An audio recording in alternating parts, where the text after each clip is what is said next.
Ladies and gentlemen, welcome to the highlights from Sunday night's Austria race. We're going to cross right now to Mr. Bradley White and Mr. Trent Williams, our commentators. Thank you very much, and what an honour it is to bring you this highlights reel. We're in the Ferrari garage here, and looks like there's a bit of movement, and here they come. Bradley, welcome. Yeah, thanks, Trent. We can see here both Ferraris eager to get out on track here. Paul Harris and MrBenku looking to set initial pace, and he was so lucky not to cock it up straight away there, Trent. Yeah, I mean, he's been on the pace all week, so he is pushing, and we're going to come right now and join him on his first outing on the flying lap here as he comes into one on the brakes and really getting into that apex, running a little wide, but I mean, it's not going to cost him as he follows Paul Harris up the hill, just out of that slipstream. Well, I say just, he's miles out of the slipstream, sorry. And coming into two here, clipping the apex, very ragged as he opens DRS. I mean, he's really pushing, but you can't help but think that that's going to cost him time, Bradley. Yeah, no doubt, as he comes into three here on the brakes and just missing the apex and getting the power down nicely. Good exit. As he comes into four here in the sweeping section of this track. Very short lap here in Austria, of course, Trent. Yeah, it is a very short lap, and that means there's no time to lose as Benku comes through the second sector here, and he's gone purple, of course, because it is the first lap, and onto the straight. And I mean, this was atrocious. I mean, look. I mean, I know corner cutting's not on strict, but he was halfway to Silverstone on that corner cut, and I mean, he's running wide there, but it was enough to clinch provisional pole in the early stages. Yeah, it was, and by quite a margin, over half a second faster than the rest of the field, but we're going to ride on board very shortly with Tom R. Preddy, who, I mean, he was electric. I mean, he really was, wasn't he, Trent? Yep. And he was purple through the second sector, and I mean, in all sorts of trouble really, but somehow managed to keep it together through that section, and then coming through here, and I mean, he's a lot more tame than Benku was there. I mean, abiding by the rules a lot more. In this lap, I mean, it was good enough for a 106.415 as he crossed the line there. Yeah, a very good lap, and Benku straight out to set about beating that time, and he went purple in the first sector and once again ragged at the exit of two, and then I mean, this is just where it went all wrong, wasn't it, Trent? Yep, as you see, just getting wide on the grass, and there goes your front wing.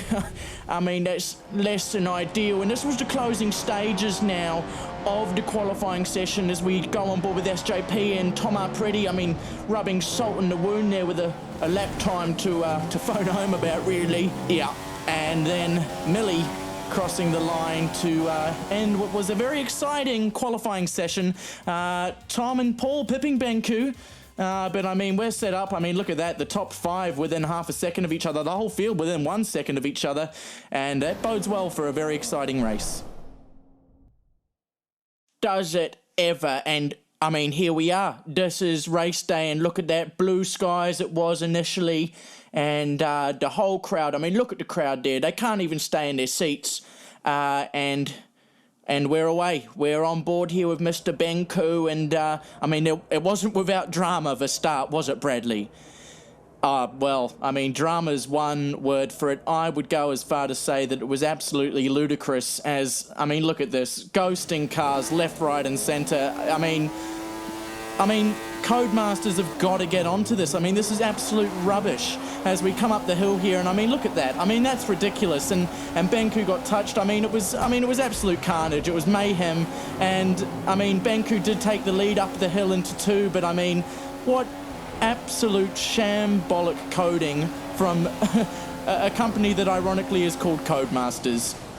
Yep, I mean, it's absolutely, they've got to fix it because it's making these leagues and these races in general, I mean, near on pointless, but nonetheless, we're not here to talk about that. We're here to focus on the race, and Benku initially out of the traps with extreme pace, sets the fastest, well, it was the first lap. I'm always doing that, but anyway, he was really quick, and this is a clinching moment really for me. Paul Harris just getting ragged at the exit of one, and he went on the grass, and it was enough to get Benku out of DRS range, and that's not to say he didn't have his hands full for the race, but initially very handy, Bradley.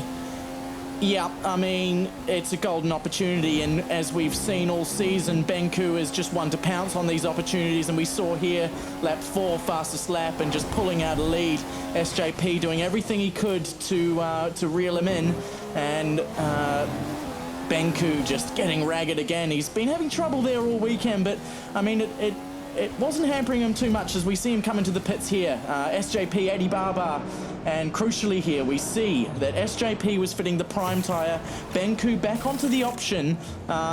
So interesting, different tactics already here, and Benku didn't wait around, did he, Trent? No, he was straight on the pace here, and a 1:08.207, he was the fastest man on track, and he was just really pumping in the lap times here to just pull away as quick as he could, especially since he knew that the tyres, the strategy was different. And yeah, I mean, that was ridiculous. I mean, so close to absolutely cocking it up, but that's what you got to do. That's what you've got to do, Bradley.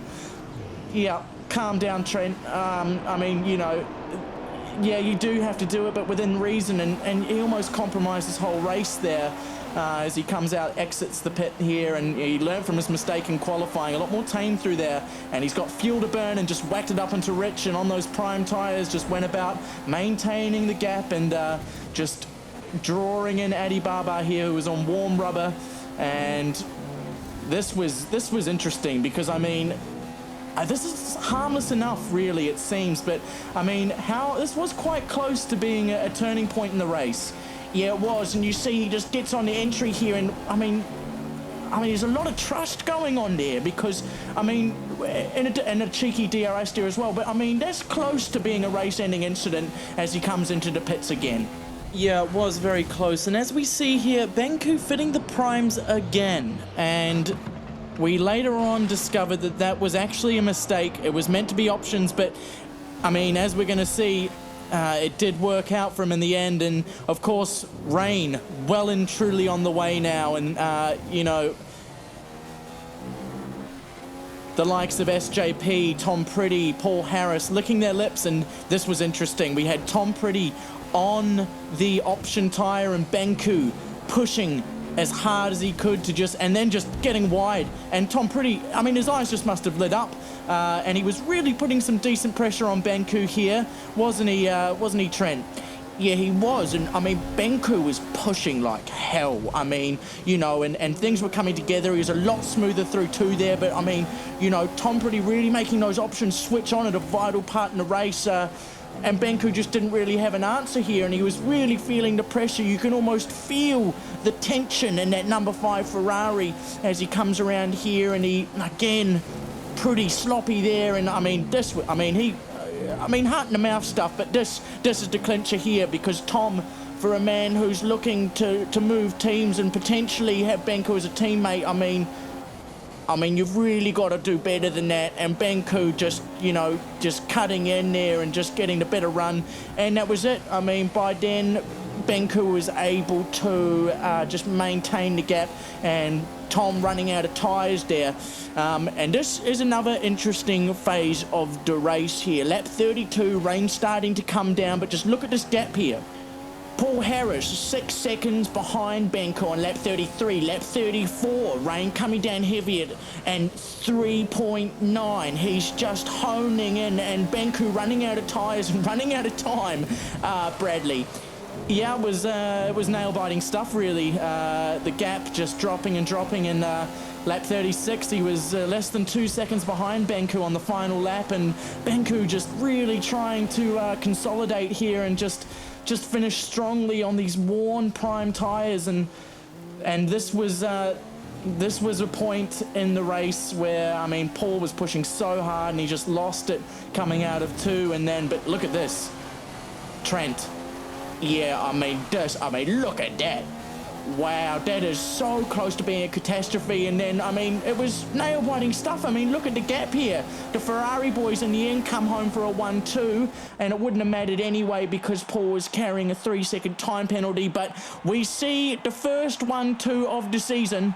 Paul Harris and Benku, 1 and 2. And what a great weekend. Yep, absolutely fantastic weekend. Benku taking the win, Paul Harris coming home second, 1-2 for Ferrari. Tom Arpredi coming home strong in third, Eddie Barbar fourth, SJP coming home in fifth, and Millie coming home in sixth. And Mark Demand obviously missing out because of connection problems. He'll be back strong in Silverstone next weekend. I can tell you that he is fastest at the moment in time trial, but watch the space because anything can happen. It's been an absolute pleasure bringing you this race here at Austria. Trent, any parting words? All I can say is that thank you for joining us, and we look forward to seeing you next weekend in Silverstone. We'll be with you in the week with time trial. Until then, it's a fond farewell.